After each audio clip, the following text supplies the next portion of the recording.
네, 오늘 말씀은 느헤미야 7장 7절에서 24절까지의 말씀입니다.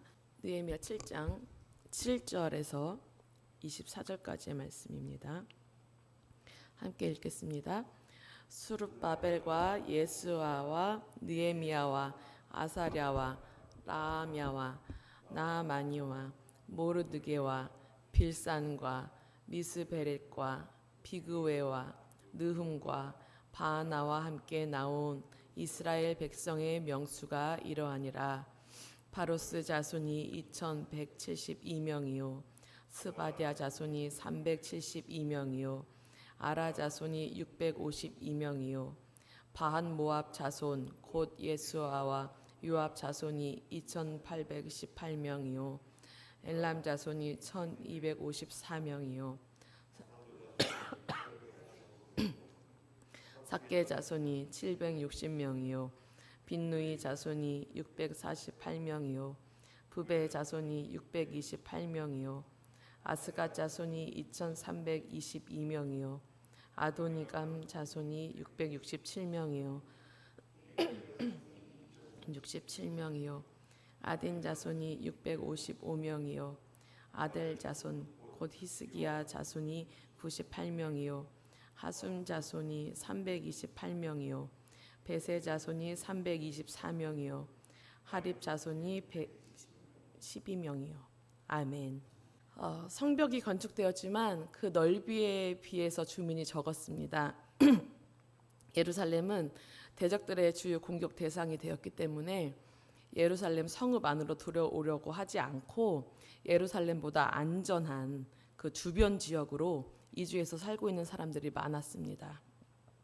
그래서 하나님은 느헤미야에게 감동을 주셔서 유다의 귀족들과 민장들과 백성들을 모아서 계보를 등록하게 하셨습니다.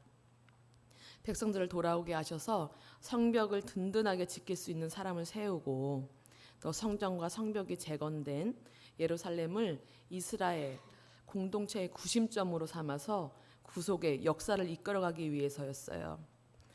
예루살렘이 회복된 하나님의 사람으로 채워지기를 원하셨습니다. 하나님은 이스라엘이 하나님을 예배하며 하나님 나라를 보여줄 수 있는 그런 아름다운 공동체로 회복되고 성장하기를 원하셨습니다. 그래서 다른 지역에 살고 있는 사람들을 파악해서 예루살렘으로 돌아오게 하는 일을 하게 하신 거예요.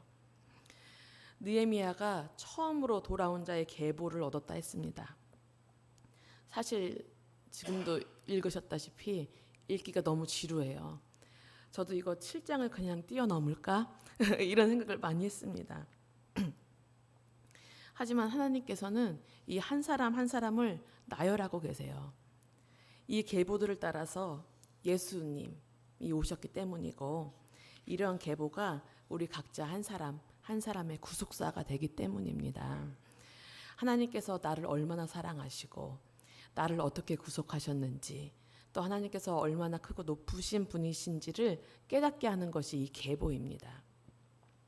학자들은 바벨론에서 처음으로 예루살렘에 돌아온 사람들을 두고 1차 포로 귀환이라고 하고 느헤미야와 함께 바벨론에서 예루살렘으로 돌아온 사람들을 3차 포로 귀환이라고 합니다. 근데 이 1차와 3차 귀환의 그 사이에는 100년이라는 시간이 있어요. 이 계보는 100년 전의 계보인 거예요. 예루살렘에서 바벨론으로 끌려갔다가 다시 예루살렘으로 돌아오는데 70년이 걸렸어요. 그리고 그때로부터 느헤미야가 다시 예루살렘에 와서 성벽을 건축하는 데 걸린 시간이 이제 100년인 거예요.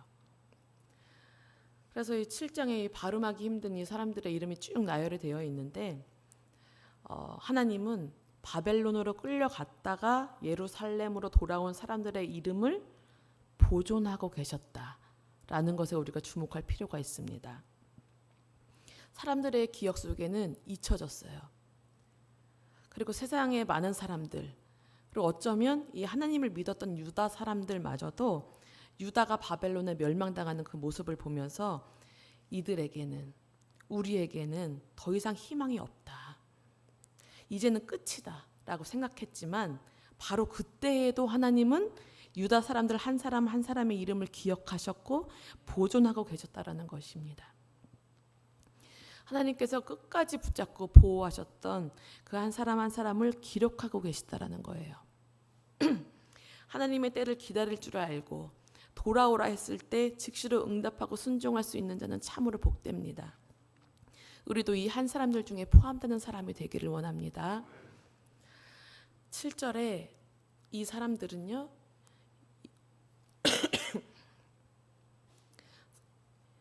이 사람들을 지금 쭉 읽었던 나열되어지고 있는 그 사람들을 인솔하고 본국으로 돌아온 지도자들의 이름이 먼저 나열되어 있습니다. 기반을 닦아놓고 잘 살고 있었던 사람들이었지만 하나님 나라를 위해서 성벽을 재건하기 위해서 성전을 재건하기 위해서 자신들의 유익과 갖고 있던 모든 것들을 내려놓았던 그런 사람들이었습니다. 예루살렘이 폐허 상태임을 다 알았죠.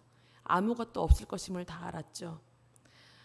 우리가 무언가를 해야 되는 그런 어려움을 잘 알고 있었죠. 그렇지만 그것들을 모두 헤쳐나갈 결심을 하고 온 발걸음들인 거예요. 너무 소중하죠. 이런 사람들을 통해서 하나님의 나라가 세워지고 역사가 일어납니다. 8절부터 24절까지 또 34절에서 38절까지 귀한 자들의 명단과 수요가 각 자손에 따라서 기록되어져 있고 또 25절에서 33절까지는 지역별로 기록되어져 있어요. 일반 평민들의 명단인데 대부분은 잡혀갔을 때는 한 명이었거든요. 한 명인데 이렇게 많은 자손으로 번성해서 돌아온 거예요. 고난의 때에 절망하지 않고 믿음으로 견뎌냈던 사람들입니다. 어려운 상황, 그런 환경 속에서 또 번성하는 축복을 받았어요. 포기하지 않고 하나님의 때를 기다리며 믿음의 삶을 살아내고 있었습니다. 말할 수 없는 시련에도 하나님께서 돌아오게 하신다라는 그런 약속을 믿었고 하나님이 나를 사랑하고 우리 민족을 사랑하신다는 것을 믿고 살았어요. 끝까지 하나님의 약속을 기다리는 삶을 살았고 지금은 그 하나님의 약속대로 하나님의 땅에 돌아와서 하나님 나라 공동체의 일원으로 서 있는 것입니다. 고난의 때에 무너지는 사람이 아닌 고난이 유익이고 생명인 것을 보여주는 믿음의 삶을 살아가는 우리가 되길 소망하고 끝까지 하나님의 약속을 붙잡고 인내하면서 더욱 성장하고 성숙하는 하루하루의 삶이 되시기를 바랍니다. 우리 고잔제일교회도 정말 하나님을 예배하고 찬양과 기도의 소리가 끊임이 없는 그런 예배 처소가 되길 원합니다. 그래서 많은 영혼들이 회복되어지는 아름다운 공동체가 그렇게 아름다운 공동체로 잘 세워지기를 소원합니다. 우리 한 사람 한 사람이 그 일의 주역이 되기를 기도합니다. 기도하겠습니다. 하나님 아버지 감사합니다. 하나님의 약속을 믿고 끝까지 견뎌낸 사람들이 있었습니다. 끝까지 주님이 남은 자로 세워두신 이들이 정말 다시 하나님의 땅으로 돌아와서 하나님의 성전을 세우고 하나님의 성벽을 세우고 또 하나님의 백성들을 다시금 세워나가는 그런 일들을 하였습니다. 그래서 그 공동체가 다시금 회복되어지고 다시금 성장되어지고 성숙되어지는 그런 역사들이 일어났습니다. 주님, 우리 고잔제일교회를 향한 주님의 뜻도 그러한 줄 믿습니다.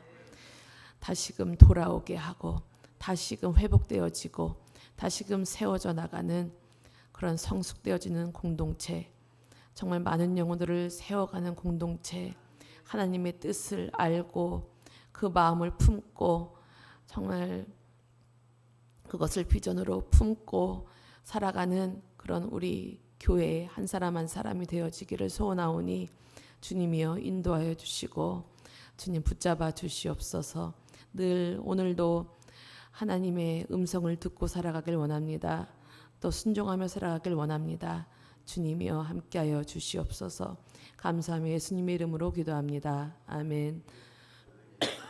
우리 아버지여, 이름이 거룩히 여김을 받으시오며 나라의 임하옵시며 뜻이 하늘에서 이루어진 것 같이 땅에서도 이루어지이다. 오늘날 우리에게 일용할 양식을 주옵시고 우리가 우리에게 죄진 자를 사하여 준 것 같이 우리 죄를 사하여 주옵시고 우리를 시험에 들게 하지 마옵시고 다만 악에서 구하옵소서. 대개 나라와 권세와 영광이 아버지께 영원히 있사옵나이다. 아멘.